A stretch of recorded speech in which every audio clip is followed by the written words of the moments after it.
If you're a business leader or learning and development leader and want to get the best ROI from your learning and development efforts, watch this video. If anything in this video is valuable to you and you think is worthy of sharing, please do that. Thanks. So this is fundamentally about something different than yesterday's. So yesterday's video, I spoke about mindful learning and how it affects learning efficiency. Today's episode is going to be about how to test and entrench your learning after the fact. That is, after the initial learning is done, but in such a way where the testing itself not only is far more valid than most testing that happens, but secondly, the testing will actually produce and increase learning and retention of the material over time. As it's tested, it actually increases the recall for future efforts if it's done correctly. If you need to do a lot of repetition and spend a lot of time, so if you do a 40-hour course and then you need 2 hours every few months to remember it, that is even more than that, but whatever the numbers are, if you have to review it frequently, first of all, you're doing it wrong, because review is not the correct way to entrench and increase your recall. Recalling is a much more effective way to do that, and I'll talk about that later. So if the initial training included a well and mindfully learned material at the beginning, and you do the following three things, your learning and understanding will deepen over time rather than diminish, as long as you do the timing correctly and you use the right methodology.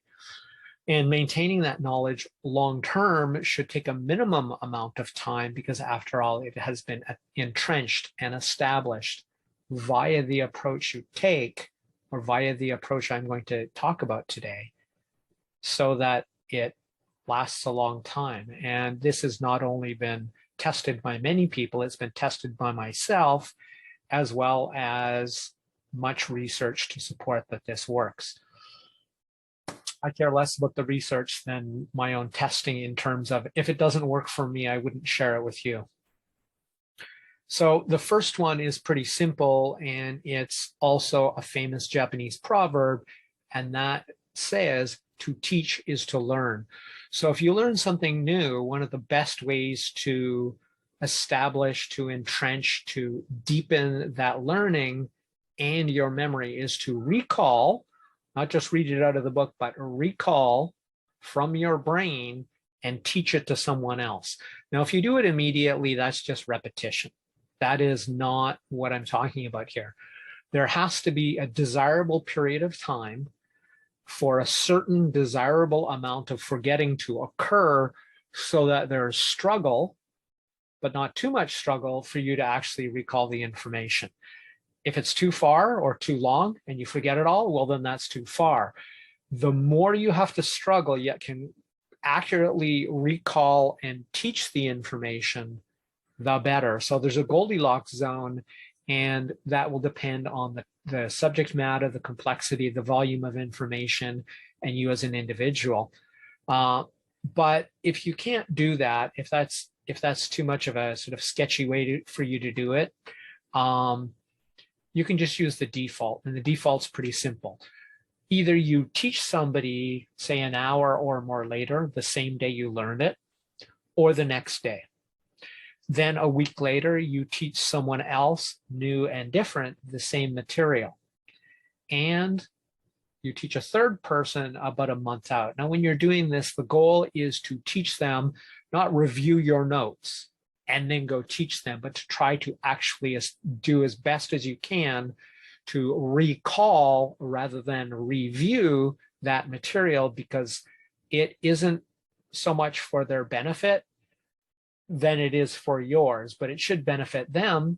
And if you can't do it, you've obviously, by doing so, already tested that you didn't initially learn it effectively, or you didn't do this recall process close enough to the learning period for you to be able to produce the results you wanted. Those are the two things you can learn, or the two variables that might need to change. So the second one is, I just call it swimming in it. And it's essentially what Charles Duhigg in Smarter, Better, Faster called disfluency. That is, take the information and make it more difficult to sort of deal with, not just sort of, oh, well, give me the answer to this. Take, the word gaps where you have a sentence and then you remove things from it. That's an example of a disfluency type exercise. And that challenges you. And if you find the sweet spot for challenge, it'll really, really help you learn. This is like the first exercise, but slightly different. In this case, you might want to organize the information, look for patterns in the information. You're essentially interacting with the information or organizing the information, and that'll deepen your understanding and memory of it. Now, get creative if you can. Now, one example for me is I'm trying to learn some stuff about websites and that, and I'm going to be honest with you, I really hate it. It's not something I like doing. It's not something I would say I'm good at. So at first I tried to build a checklist, which I did. And the checklist isn't really effective for me in this case. Most of the time it is. So now what I'm going to do is I'm actually going to make a sample of the pages that I'm working on and make a graphic, like an infographic of that information, even if it's hand drawn, because by doing that, I'm interacting with the information, and that will help me not only remember it and recall it better, but help me learn it more deeply. So usually I like turning new knowledge into spreadsheets.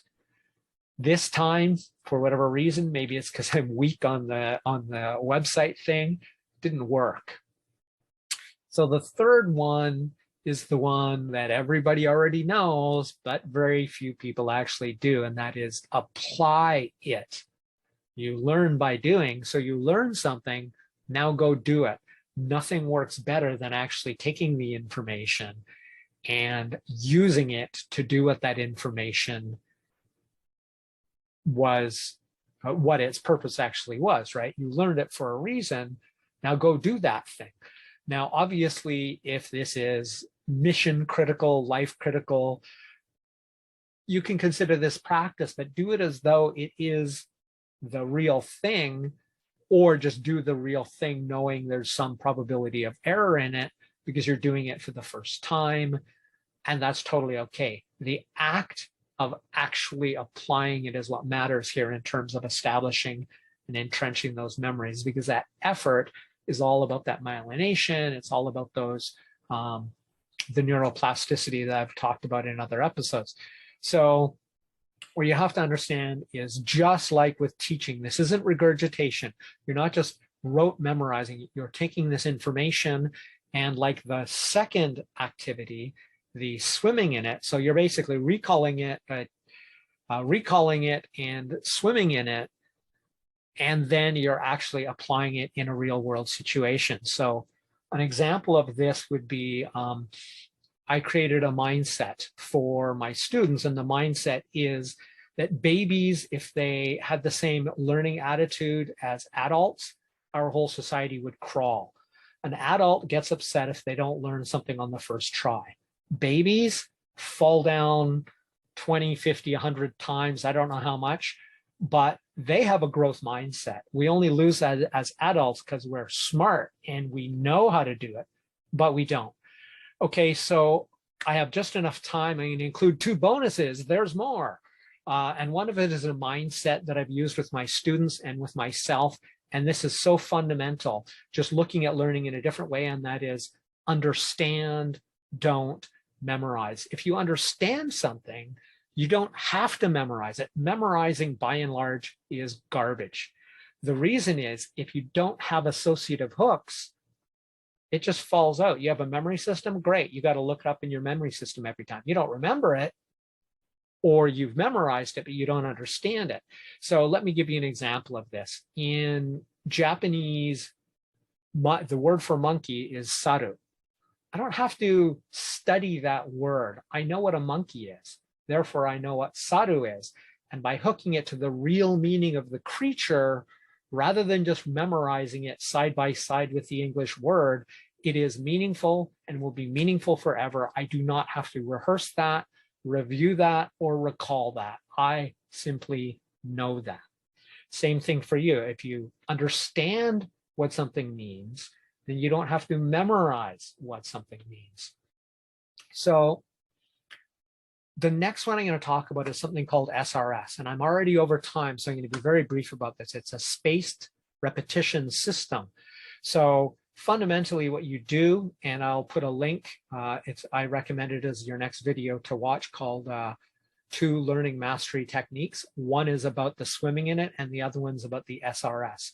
Now, what's so amazing about SRS is you don't just regurgitate the crap that you learned. You don't look at it and review. It's essentially flashcards, but the way you use them is you think, try, check. That is, you try to think of the answer or the thing you're trying to produce with your brain. You actually try to produce the answer. You say it out loud, you write it down, and then and only then do you flip the card over and checking whether you got the answer correct or not. By immediately checking and validating your correctness, you've increased your learning, memory, and recall going forward. Right or wrong answer, you're still increasing your learning and memory for that stuff. Another one I talk about with my students is listen, say, check. So I'm having them listen to native speakers speaking English, then to do their best effort to say what that English speaker said, and then to look at the transcript. This is from videos from TED Talks to verify. So it's the same thing. So that's it. We're already over time. This has been Crush It Club 144 test. 3 ways, in fact, 5 ways to test your learning. My name is Tim B. Green. Bye for now.